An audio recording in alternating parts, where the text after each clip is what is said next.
Welcome at the first event of the Week of Inspiration. This Friday will be the anniversary of our University of Twente, and to commemorate this event, we organized this week 6 talks to give you new insights, joy, inspiration. We, Studium Generale, organized this together with a team of enthusiastic students, of whom one is sitting here, Johan, the symbol of the other 4 students, with the names of Jinte, Jolien, Wouter and Ethan. And we organized this with the honors program and Ocken. The 6 events you can find on our website, on our leaflets, on posters and on this cube. We are finishing on Thursday evening with Melanie During about the extinction of the dinosaurs. And in between are other speakers, among which André Kuipers. But we are beginning with The End of the World by David Hordijk. Practical issue. Lunch sessions always have a short break of 1 or 2 minutes. So students can go to college again, if you like to do that. But you can stay here and you can ask questions after that short break to David Hordijk or the other speakers. David Hordijk. He was a student when he quitted his studies and started walking the pilgrim's path to Santiago de Compostella. 2,500 kilometers to think about life, to experience nature, to talk with other people, ending with playing on his own piano. He is a composer. You will hear his music right now. Ending with playing his own piano on the cliffs of Finisterre. The end of the world. Please give a warm applause to David Hordijk.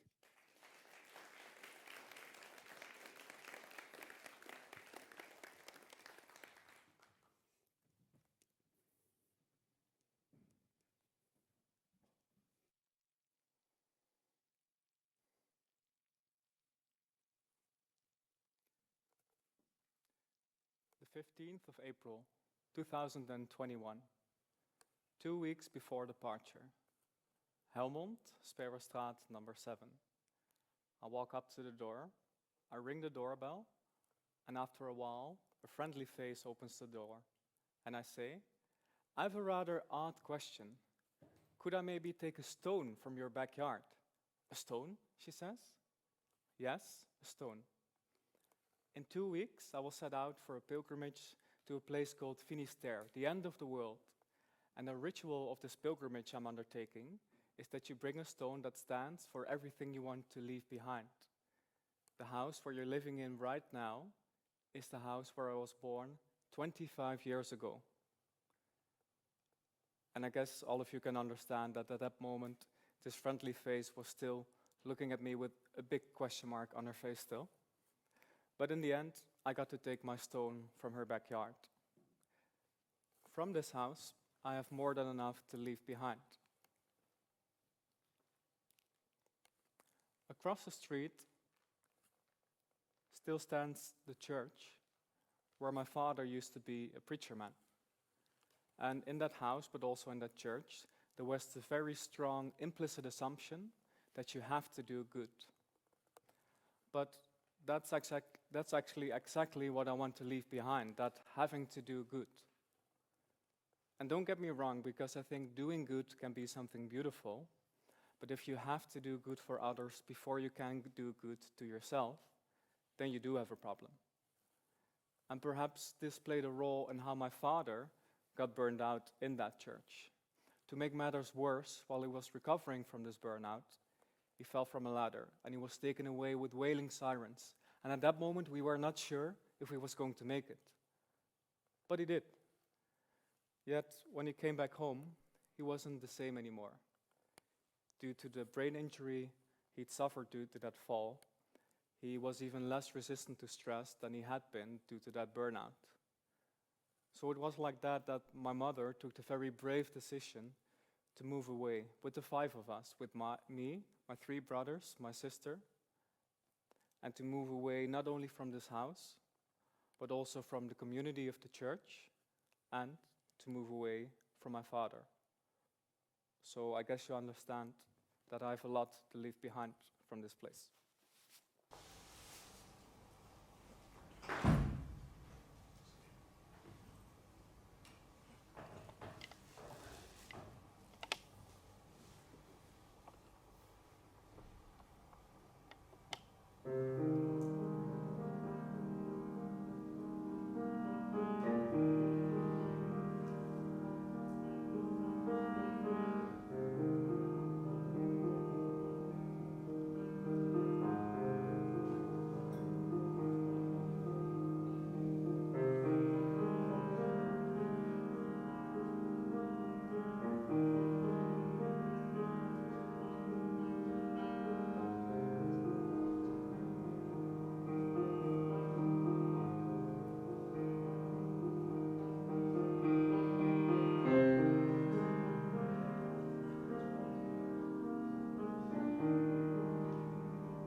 like that.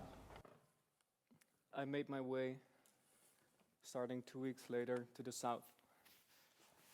I walked about 25 kilometers a day, and I camped mostly in the wild.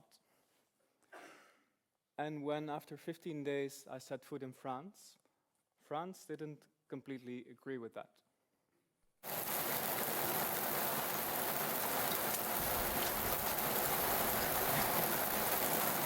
For hours on end, I walked through this pouring rain.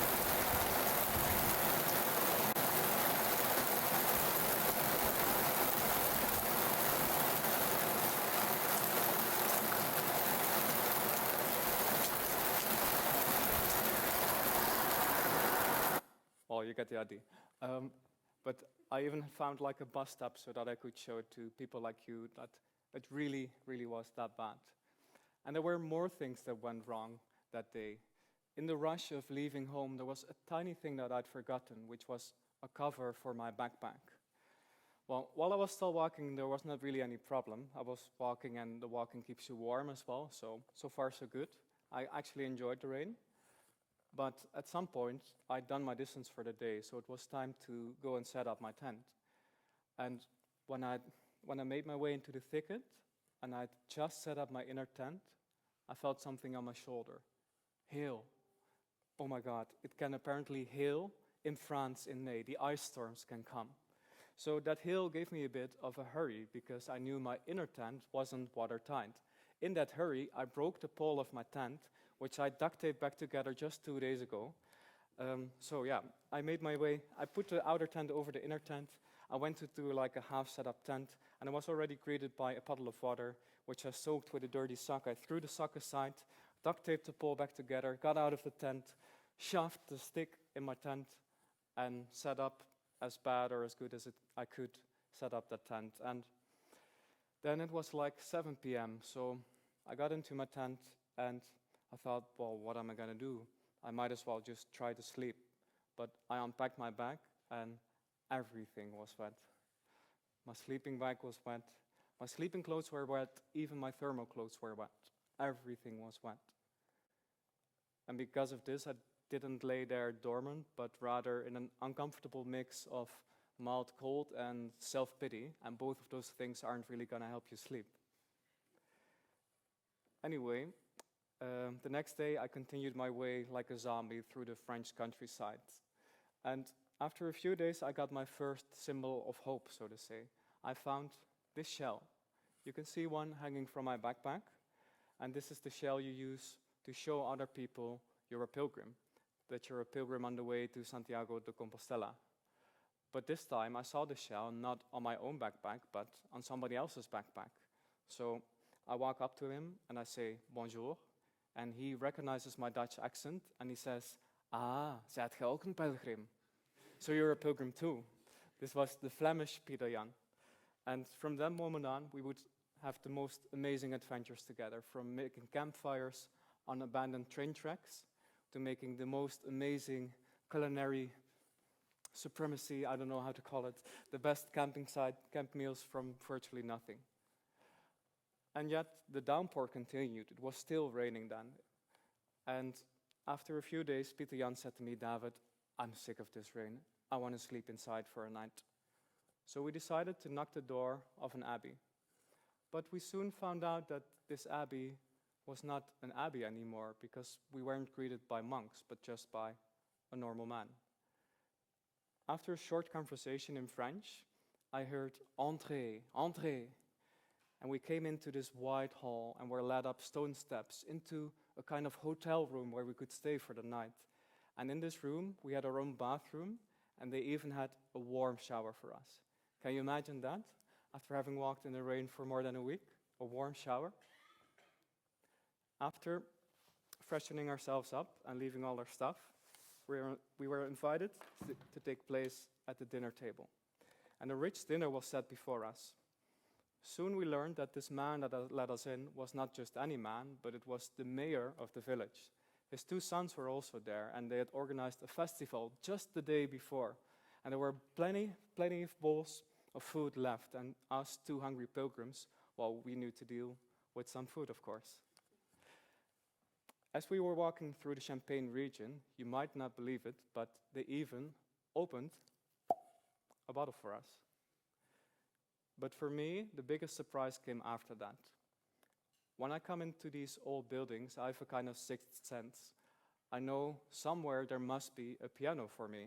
And I'd already seen one in the hall where we entered. So Peter Jan asked the mayor, like, yeah, my friend, he's a piano player. Could he maybe play that piano? But then the mayor replied, yeah, but that old thing, we have a much nicer piano in the salon. So after dinner, we retreated to this 18th century salon where there was a wooden grand piano waiting for me. And I gave a concert for the mayor, his two sons, and Peter Jan. And to this day, I hope this experience was as magical for them as it was for me. That night, Peter Jan and I lay in our beds, and we still couldn't believe our luck. And how could this kind of magic just suddenly come over you? But at some point, Peter Jan taught me that this is just part of the ordinary, everyday magic that is always there.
The next day, Pidian and I continued our way, warm, with our bellies full, and with a kind of glow emanating from us.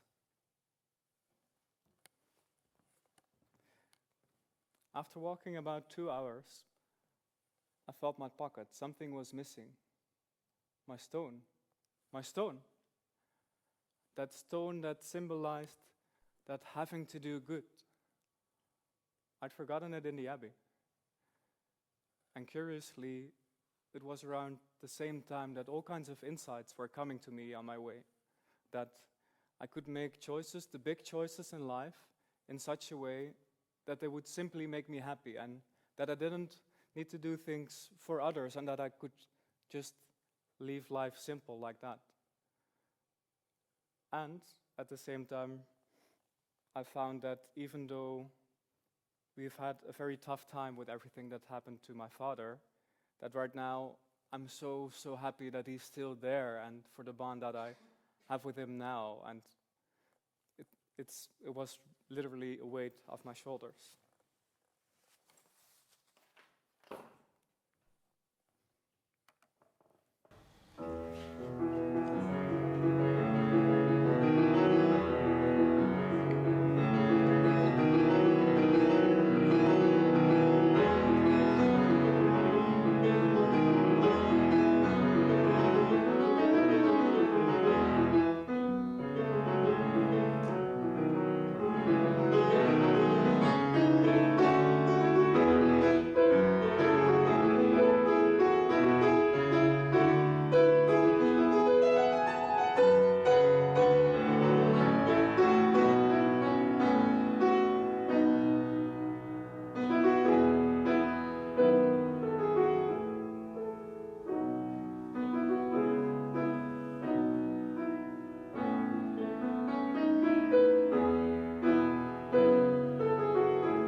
The building you see there in the distance, it's the Cathedral of Vézelay, and it's a pilgrim's crossroads. And if you ask me, well, David, where's Vézelay? Well, it's in the middle of nowhere in France. It's right between Paris and Lyon. Here you can see my total way. And Vézelay was not only a checkpoint as it was a true pilgrim's place, but it was also the point where I would go and say goodbye to Pieter Jan. He was following a much longer route than me. You can see it in blue there. And it was a hard goodbye because we'd been through so many adventures together, and he was the only other pilgrim that I'd walked with. So the next 900 kilometers would be a very solo road for me. He took a much longer, actually more beautiful and touristic route, but I didn't have that time because I had a dream. I had a dream that my own piano would meet me at the end of the world.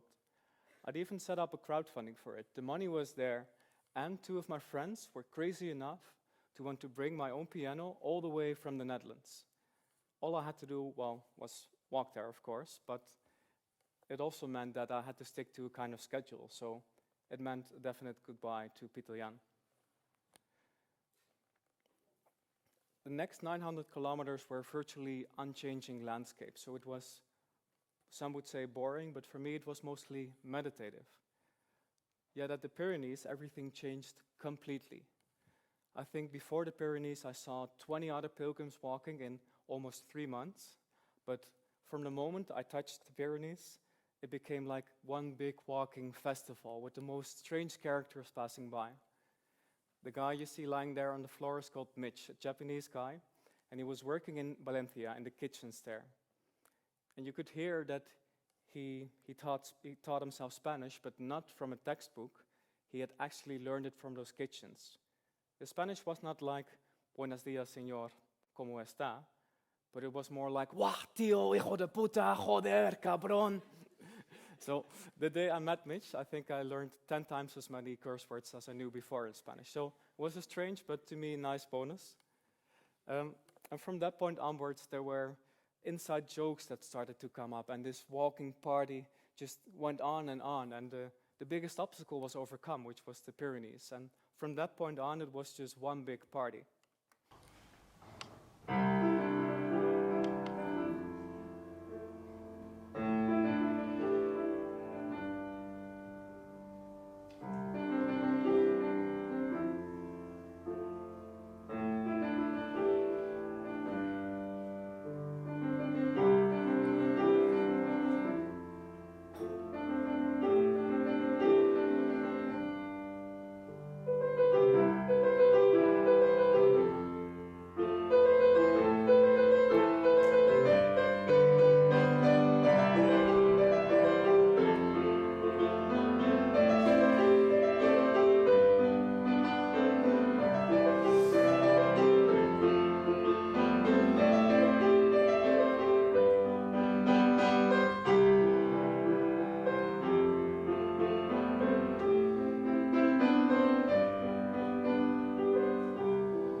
One day, this stretch lay before me, and it was going to be a 17-kilometer stretch without anything. It was just one big, dry, barren wasteland. There weren't any villages, no stands to buy a drink or a snack, not even a place to fill your bottle of water. It's a known piece that many people that have done the route, they always fear this part. But I was lucky enough to walk that day with Adri, a proud Catalan woman.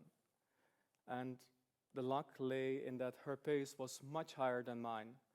I walked about 4 or 5 kilometers an hour, but she walked 6 kilometers an hour, which meant that we made our way through this barren wasteland in about 3 hours. And we didn't only do it very quickly, we also had a suspicious amount of fun. After this wasteland, we found a swimming pool at the inn where we would sleep that night. And from that moment onwards, it was like being sucked into the most cliché romantic movie you've ever seen. We were sitting on the side of the swimming pool, and she was daring me to throw her in the water. And after an hour of hearing her dare me, I got the courage to actually do it. And, well, you can guess, I threw her in, and she pulled me in the water. And what followed was a kind of dance, an embrace, and a kiss. That night, fate would have it that the earth was passing through the Perseids. And as we were laying there on the grass, watching the meteor shower, it struck me that how strange it is that something like that would come out of such a barren wasteland. As if it's a law of the universe that the most beautiful things happen when you least expect them.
And from that day on, we walked together. In fact, up until this very day, our paths are still together. From that point onwards, it was like we were drifting on a cloud that was going higher and higher. And as we crossed into the last region of Spain, Galicia, this cloud even took a physical appearance. And even though it wasn't our end goal, when we came into the narrow streets of Santiago de Compostella, we were surrounded by the Galician bagpipes, and this cloud seemed to just be at the point of bursting. And at the moment we turned the corner and found the cathedral, we could only be there in silence for more than an hour. And after that, of course, we made a party, because there were many people who had arrived in Santiago de Compostela, and for us, it became the social ending. And as many of you guys are students, I can tell you that after 2 days of partying, 19 kilometers of walking is kind of hard again. And after this social ending, also Mitch, he was quitting there, so we had to say goodbye. Everything became very quiet again in the riverlands after Santiago de Compostela. And also with this silence came the realization that our way was almost over. But we didn't want that. We didn't want that one bit. So I think 200 meters before the village of Finisterre, we spent 6 hours on the terrace just to not end it.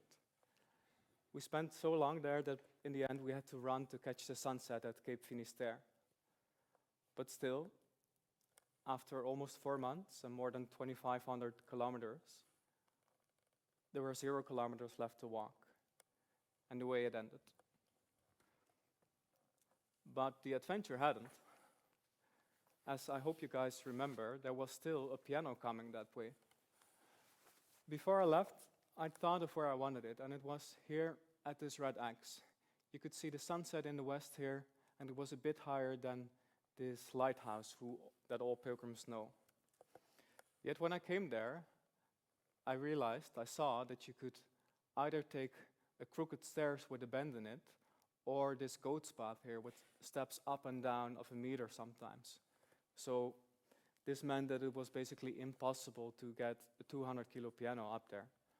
And we didn't have a helicopter, so it became a place of letting go for me. And yet, we weren't about to cancel the piano. They were on the way already. So as I'd been busy making new friends, like this guy that sat there so nicely posing for us for the picture, old friends were busy transporting my piano all the way from the Netherlands. And at some point, recording day arrived. We were going to record a music video and also a concert there. And everybody agreed that this place, the place of the Red Cross, it was the place. It's the most beautiful place, but it's too dangerous. Right? Not everybody agreed on that. A fierce discussion started in a group. Like, several people were already starting to prepare the piano, but you see the two people looking skeptically from the sides. They were also not really agreeing with that idea of carrying the piano up. And here you can see a bit better what obstacle it posed.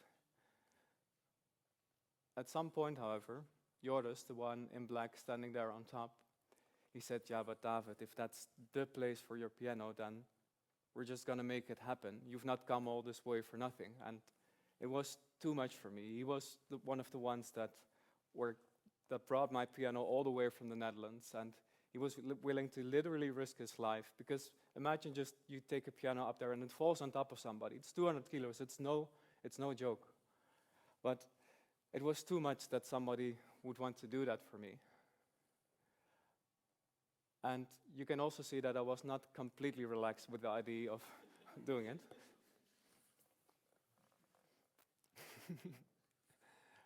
And yet, after thoroughly cleaning the stairs and doubting for an hour, up it went. And I won't say it was easy, but it turned out to be possible. And when it could rest there in the bend, and only 2 guys were suffering a bit still, but when it could rest there, we knew it would also make its way up there. And this is where I got assigned for a next adventure I want to undertake.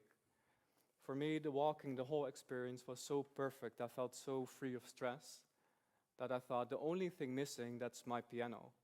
So the wild idea came upon me to one day walk to the city of Jerusalem somehow with my piano. And also to there give a concert for everyone. I believe that music can be a language that doesn't think in how different we are, but thinks of all the things we have in common. It's a universal thing.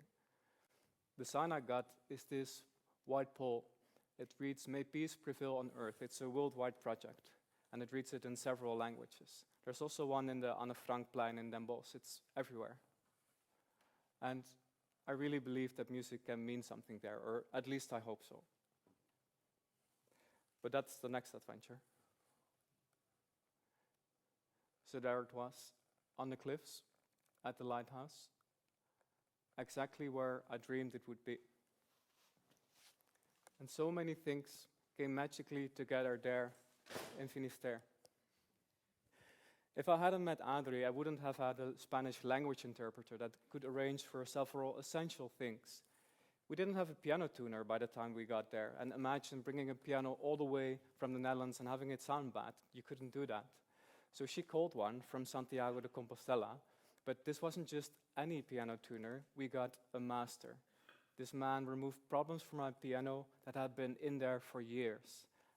And I'm sure it's never sounded as good as there in Finisterre. Also, she could arrange for electricity from that restaurant off the cliff. Otherwise, we wouldn't have even been able to record this concert. But the most magical thing were all the people that were there for me to help me, or the pilgrims that had lingered to stay and look. And the summum of that was Pieter Jan. That first pilgrim was there as well, because we'd spent days preparing the concert. This coincided exactly with his longer route. And this first pilgrim was there as well in the end, and everything felt magically round. The symbolism of Finisterre is that you detach yourself completely from the world, to be more free and to move you in this world exactly the way it is. What I've created here is a ritual of coming back. I take off my clothes as a pilgrim, and I put on the clothes of me as a piano player. Because that's what I like to do the most, is to play for people, to inspire people, to bring people music.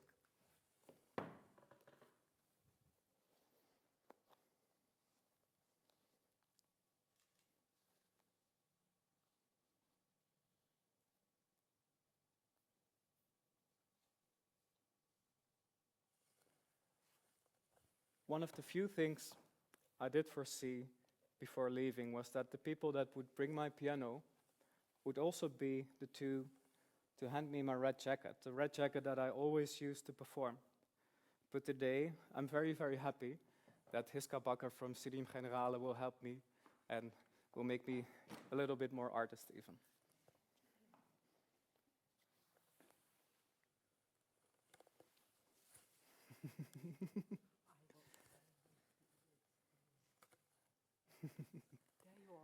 Dankjewel. And so many things came together magically there that I think if I would have tried to think of how to arrange for things, I couldn't have thought of a better way. And I think even that if I would have tried, that I would have never left home. And I think it's like this with any kind of adventure you can partake in life, that if you wait until all the steps are clear before you leave, that you will never leave. So don't think, just go.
Wonderful.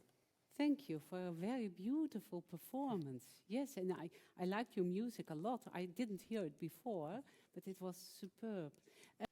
Yeah, thank you indeed. It kind of felt like a movie, also how you took us through the emotions. It was really great.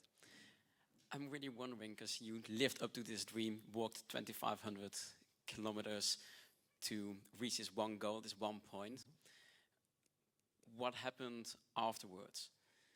Yes, 'Cause it can feel very empty then, I can it's a imagine. good question. I could make another show about it, but I don't think it would sell that well, so I'm not going to do it. But yeah, what I did, well, I came back and there was just a lot of chaos waiting for me at home. I'd moved out of my house before I left, so I came back and had to find a new house, and also I'd kind of decided not to go back to an office job anymore. So first I thought I might become a gardener, and then I thought maybe I'm just gonna, yeah, I actually did that. I cycled for half a year, did like cycling career work, which was nice. And then other things came on my path that I think the main thing is that I learned many things on my walk, and I integrated them afterwards, but not in the way that I thought I would. Yeah.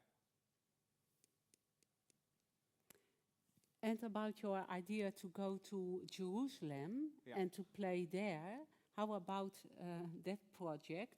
Mhm. Are you doing that, or are you already Yeah. progressing? Well, it's still in the pipeline, but the lady I met on my Camino, I'm still together with her. Yes. She just started the studies of 4 year. We took the decision together, but afterwards it's gonna happen. So it's something, well, you don't do it like, hey, what am I gonna do next summer? So I need some planning for it, and we're thinking of to have some kind of modular thing, like a camper van, maybe with a trailer behind it, and that we walk and somehow make the piano also move. We're gonna see. Yeah, it's still in concept phase. Yeah. It would be a good idea, though, to go there because of the conflict between the Israeli and the Hamas people, Yeah. and all the chaos and tragedy going on over there. Yeah. So it would be a sort of harmony, bringing harmony I to. hope. Yes. Yeah, yeah, I hope. Okay. Okay. Yeah. I saw more hands raised in the air, or not? Am I just imagining them? Not. Here you are. Yeah, just a very straight question. Did you prepare your journey anyhow, or you just thought, okay, this I need in my bag, these are my shoes, I have my route, I just go? Well, the main thing I did was training. So when you walk with weights, it's very different than just walking. So really train with it. I walked with much too much weight, so also try to make it less. I started with 18 kilos, which is more than you need, but I could do it. And a friend of mine, he started with 10 kilos, but he didn't train and he couldn't. So training is more important than preparing the luggage. Yeah, what else? How did I prepare? Any kind of preparations you would expect? Are there like any form of? Yeah, yeah, yeah. I really just walked around with weights. I filled bottles of water and took like strolls and tested my equipment for a day. Yeah, it's better to prepare it. Yeah. Yeah. And you started out with 18 kilos. Yeah. How many kilos did you have at the end? How many kilos? Your stone Yeah, was away. Yeah, I think What about, else? I think about 12. Okay. I dropped some things quite soon. I left them with a friend who came to visit me. He lived in Antwerp, so he met me at my route at some point. While I was in Spain, I could send my tent home, but also sooner in the middle of France, friends walked with me for a week. I could give them some stuff like jeans. I didn't really need them anymore by that time. Yeah, so in the end it was 12 kilos. Yeah. Okay. That's more doable, yeah. I would say don't go beyond 12 kilos if you ever do something like this, if you can. Okay. Okay. More? Yes. Yeah. You have to. Yes. So you said that the parts where you walked solo was quite meditative. I'm curious, can you say a bit more about it? So you said you met only 20 people in a long time. Yeah. But what kind of things were you meditating on or thinking about, or how do you look back on that solo time? Yeah, let me go back to the route. It's maybe nice to show. Yeah, I think in the really beginning, I was just struggling. Like it was just tough, camping every night. But in this part, it really, it was kind of a battle against the concept of time, because one day I would have walked 1,200 kilometers and I thought like 1,300 left, and the next day you've walked 1,225 and 1,275 left, so it doesn't feel like you're getting closer. And actually, as we did a short show today, I couldn't tell this, but during that time was also when I got an injury from my foot, so I was stuck for 8 days there. Yeah, I think first it was more like a battle and like a hurry to make this dream come true and this plan. And afterwards it was more, I was really focusing just on my body and just what it was doing. Yeah. But you also said that you had crossing the Pyrenees. Yeah. It was from a period of meditation and rest and loneliness to a period which was like a party. Yeah, yeah. And how was that experience? Because I could think that it's more relaxing to be on your own instead of in a group of people. Yeah, definitely. I did long for people, but I noticed the few days before the Pyrenees there were other pilgrims starting to pop up, and I noticed I was extremely sensitive. Like I'd been by myself so much, in nature so much, and I picked up on other people's emotion to a crazy degree. It's like, what am I feeling? This is not mine. Like, keep it, please. But at some point you adjust, and then, well, I can only use the Dutch word for it. It was just very gezellig. We just had a lot of fun. Yeah. You told us that your father is or was a preacher man. Yeah. Did you also think about God or the meaning of life?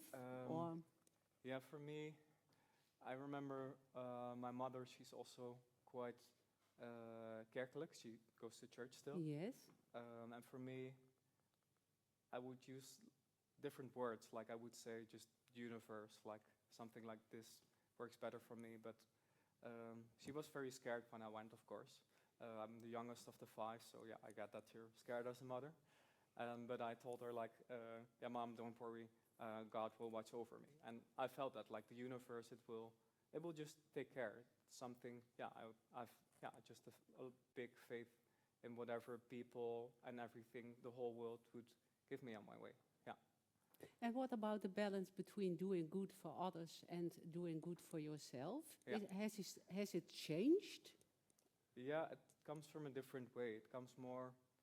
The funny thing is that I think if you have this balance and you know your own bounds and you have your own roots, that you shine much more and that you can, in the end, give much more. But I think you need to first have this fundament to do it. So,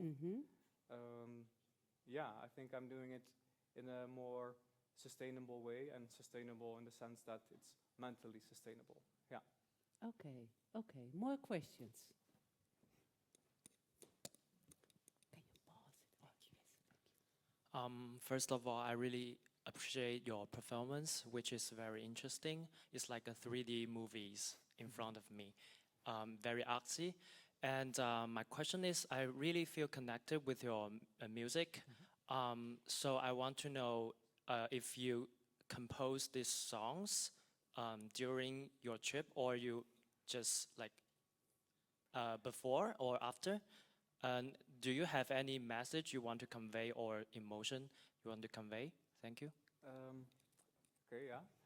Several questions. I'm going to try to answer all of them. I wrote part of it before and part of it afterwards. I wrote some melodies on the way, but not that much.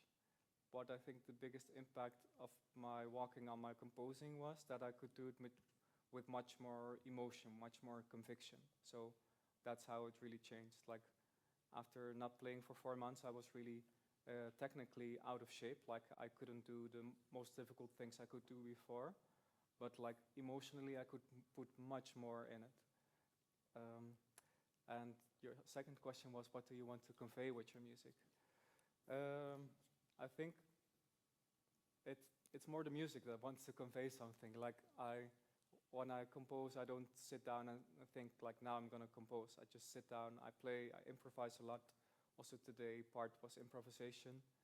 And I can think of beforehand, I cannot think beforehand an idea and then say, I'm gonna build a concept on it. For me that doesn't work. But for example, the very first song I played for you all, like when I left home, what I feel, I'm gonna play a bit and try to explain what the music wants to say. I feel it's like,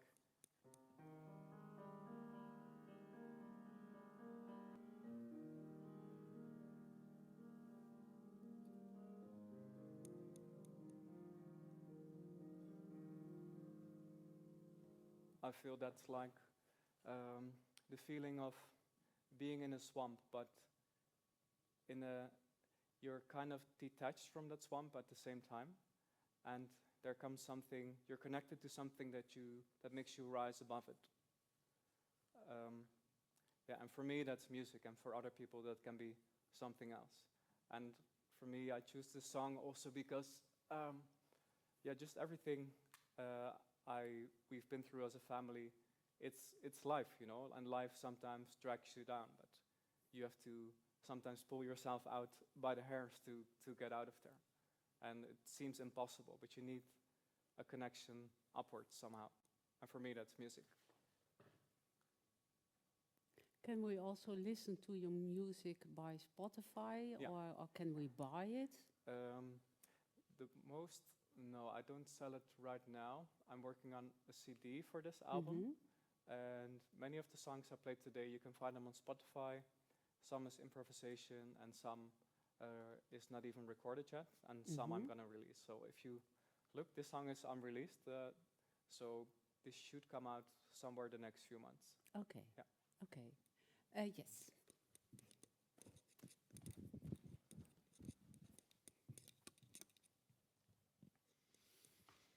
David, if you should walk again to Santiago and you should have more time, but would you choose the blue route to go there, like Peter Jan? Yeah, maybe, but I might then.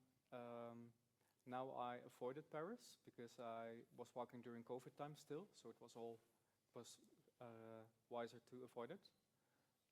But then I might walk by Paris first, then go to Vézelay, like that pilgrim's crossing. It's a very beautiful place. If you're ever anywhere there, really visit it. It's very special. And maybe then I would pick up Peter Jan's, from there.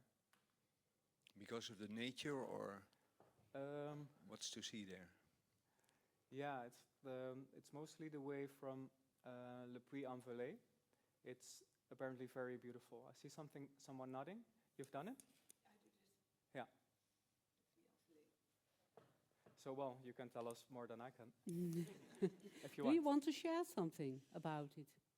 I should, why do you want to take your own piano to Finisterre? You also can hire one. Yeah, Would be it's easier. a good question. For me, it started with just an image, like this idea of having my own piano there. And only afterwards I realized that I was using the symbols, and I was making a ritual of coming back and really it's a piano, it's made in the Netherlands also, so it connected me also to the Netherlands. Okay, thank you. One question. Was your family also in Finisterre when you played, when No. you were there? No. Okay, No. okay. Well, thank you. I think it was a very nice start to week of inspiration with such an inspirational talk. I have two questions actually. So the first one, it's a 4 months walk, so I think it requires some planning for sure. Especially you need to the piano at the end. I wonder, at the end, you felt it like as you imagined, or was it more easy than you were thinking, or more difficult? And how was your typical day? So because you said you are walking 25 kilometers around, so Yeah. that means 6 hours walking per day. Yeah, with So breaks like 7, kind of. Yeah. Yeah. How was the rest? When I was still camping, I didn't have much spare time. Like I needed to pack up my tent, find my way out of the forest again because I would go into forest mostly, do groceries, cook for myself, set up the tent. So I think it felt like I had like only 1 hour spare time. Yeah, and I think that part of the route, especially when the weather was that bad, that was really, really hard and harder than I expected. It rained for 2 weeks on end in France, so that was, well, horrible, but also nice because it makes the story better. And besides that, yeah, I expected certain things and to solve certain things, and I really believe that if you walk a route like that, that it can happen for you. But I was given much more. I went out to get rid of that idea that I have to do good, but I got much, much more. Like I got a sense of adventure in life, and strangely also a better work ethic now, because I thought beforehand that I would feel like I would just be there, just like in a snap of the fingers, like you would teleport, like the way you feel when you drive somewhere or when you take a plane somewhere. But when I was there, it really felt like I did every step. And it felt like I continued my life that way, not trying to search that much more for shortcuts, but really to just get on the path and just take the steps. And it's also how this show came to be. It's just many, many revisions and many people giving input instead of just like, hey, I have a nice idea, and now everybody needs to love it. Another question. Short one. So did you have any maybe 2-week, 3-week walks before this? Come again? Did you have any 2 or 3 weeks or long duration walks before you had this one? Because 4 months is really quite long. It's a lot. Yeah. 4 years before this, I did a 12-day walk. So then I did it from Leon, which is kind of here, and to Santiago de Compostella. That was nice. And then I really felt like really leaving from my own home. And it was also the first time I learned about Finisterre and the symbolism behind it. So then it became, I first learned about Finisterre and like the idea of making yourself free, and that made it make sense to also leave from home instead of from anywhere, like many people start there. Okay, another question, otherwise I will round off. Yes?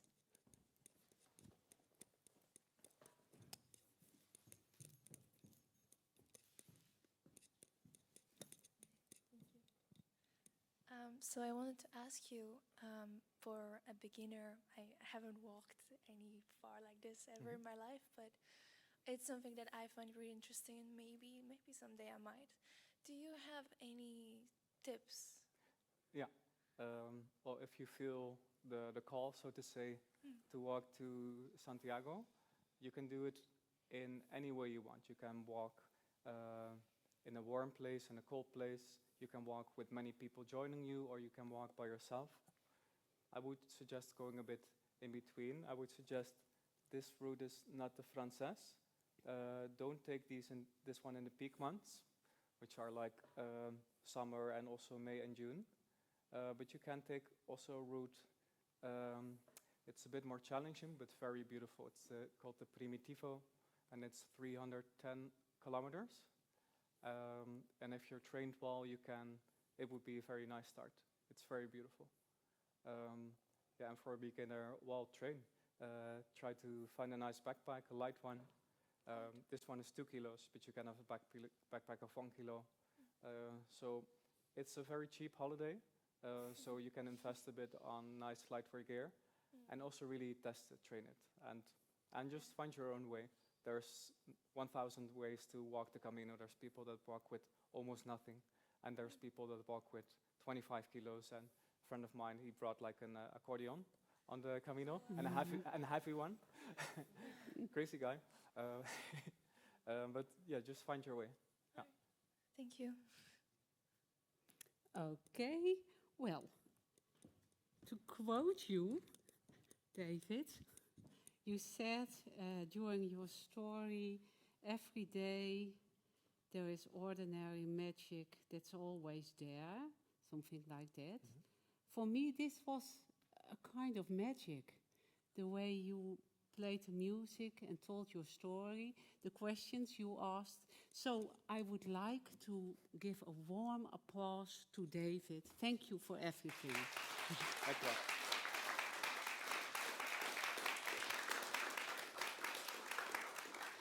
Ja, en some